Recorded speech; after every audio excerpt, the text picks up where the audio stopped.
During our meeting, I conveyed to His Excellency the Prime Minister my high regard for Japan's long-standing bilateral partnership with Kenya in infrastructure development, trade and investment, the blue economy, and human capital development, just to mention a few.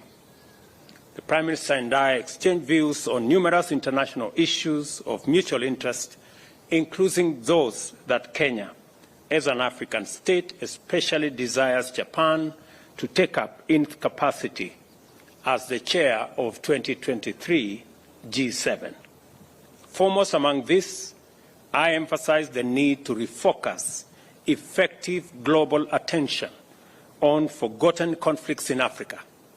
I've revisited our agreement with the recent G7 ministerial statement, which noted the urgent need to reinforce peace and security in the Horn of Africa, meet serious humanitarian needs, and build resilience in this region.